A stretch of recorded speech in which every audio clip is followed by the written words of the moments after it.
Hello student, मैं सुरमणि त्रिपाठी आज database management system की एक नेक्स्ट वीडियो लेके उपस्थित हुआ हूँ। आज मेरा टॉपिक है डेटाबेस लैंग्वेजेज। ये सभी टॉपिक मैं लगातार सीरियली लेते जा रहा हूँ, न कि रैंडमली। लगभग सीरियली जा रहे हैं सब। तो डेटाबेस लैंग्वेजेज क्या होता है? तो हम जानते हैं कि डेटाबेस मैनेजमेंट सिस्टम में जो लैंग्वेज होता है एसक्यूएल होता है, स्ट्रक्चर क्वेरी लैंग्वेज।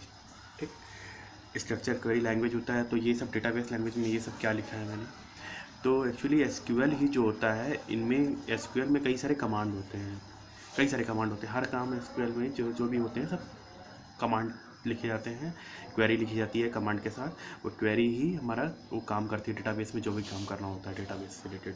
ठीक, तो उनके जो कमांड्स होते हैं, जो क्लास होते हैं, जो कमांड्स होते हैं, उन कमांड्स को उनके वर्किंग के आधार पर हमने डिवाइड कर रखा है।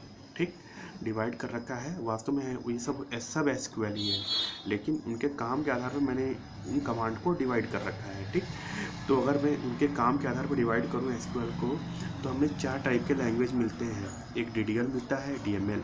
डीडीएल का full form data definition language, DML data manipulation language, DQL data query language, and last है DCL data control language.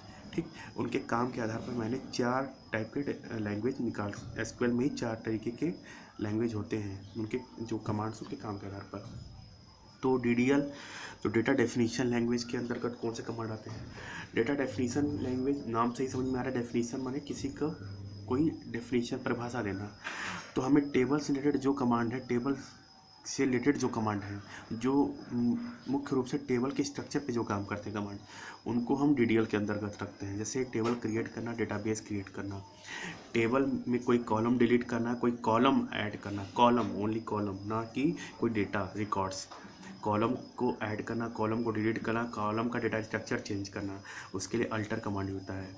Table को क्रिएट करना मतलब कोई टेबल बनाना या टेबल को डिलीट करना, टेबल डेटाबेस को क्रिएट करना, ये आपका डीडीएल के अंदर आता है। ड्रॉप के अंदर कोई टेबल को डिलीट करना, कोई डेटाबेस को ख़त्म कर देना।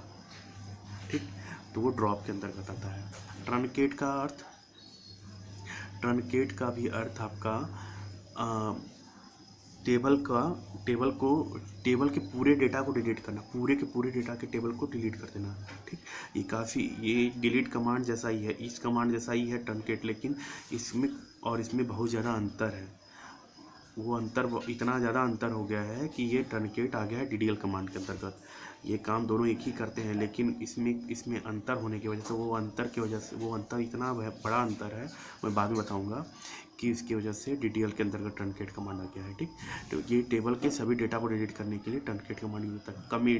कमेंट सेक्शन भी आपका डीडीएल के अंतर्गत आता है। कमेंट का जो कमांड है ये भी आपका डीडीएल के अंतर्गत। ग्रांट एंड रिवोक, ग्रांट मतलब कोई पर्सन को किसी चीज़ को एक्सेस करने के लिए प्रिविलेज देना कि हाँ ये चीज़ काम कर सकता है कोई यूजर, तो ये ग्रांट कमांड के अंदर, और उस ग्रांट कंडीशन को हटाना रिवोक के अंदर आता है। ये सब आपके डीडीएल के अंतर्गत है। ये सभी कमांड्स को मैं बाद में बताऊंगा, अलग अलग जब मैं बताऊंगा कमांड्स के बारे में, तो उन सब के बारे में सब पूरी तरह से चर्चा होगी। तो ये भी समझिए कि डीडीएल के अंदर वही कमांड्स आएंगे जो टेबल के स्ट्रक्चर को डिफाइन करते हैं, स्ट्रक्चर पर काम करते हैं। डीडीएल के अंदर कमांड्स को डाले गए हैं।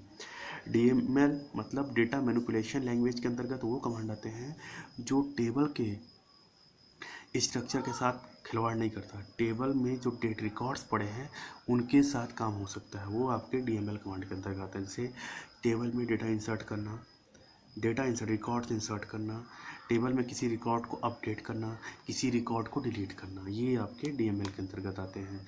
मतलब ये इसमें जो दिया गया है चीज़ें, इसमें केवल टेबल के रिकॉर्ड्स पर ध्यान दिया जाता है। ठीक है, तो ये आपके डीएमएल के अंतर्गत है। डीसीएल के अंतर्गत ये अधिकतर ये कमांड जो होता है, commit command, roll back command इसमें आते हैं। ये अधिकतर ट्रांजेक्शन, जहाँ पे ट्रांजेक्शन से रिलेटेड होते हैं, यहाँ पे कमिट और रोल बैक ज़्यादा यूज होते हैं कमांड। डीसीएल से अर्थ ही लग रहा है डेटा कंट्रोल लैंग्वेज, जहाँ पे कंट्रोलिंग से रिलेटेड काम है। कंट्रोलिंग से रिलेटेड काम है वहाँ पे DCL कमांड्स में कमांड यूज होते हैं, कमिट और रोल बैक के। ट्रांजेक्शन में कहाँ मैंने बोला कमिट और रोल बैक का यूज ट्रांजेक्शन में होता है। कैसे होता है कमिट, जैसे अब कोई ट्रांजेक्शन सक्सेसफुली हो गया तो वहाँ पे कमिट कमांड चलेगा। अगर कमिट नहीं चला है इसका मतलब ट्रांजेक्शन कंप्लीट नहीं हुआ है, वो ऑटोमेटिक कमिट वहाँ पे चलना ही चलना चाहिए। अगर कमिट कमांड नहीं है तो ट्रांजेक्शन कंप्लीट नहीं हुआ है, ठीक। अगर बाई चांस ट्रांजेक्शन कोई फेल हो गया तो वहाँ पर रोल बैक, वहाँ पर कमिट नहीं चलेगा, वहाँ रोल बैक कमांड चलेगा, ठीक है, ऑटोमेटिक। इसलिए इनको ट्रांजेक्शन्स में कमांड्स का यूज होता है, ठीक। इसलिए इनको कंट्रोल लैंग्वेज ही बोलते हैं। ये सिंपली यूज नहीं होते हैं यूजर के द्वारा, ये ट्रांजेक्शन्स के द्वारा में ही यूज होते हैं, ठीक।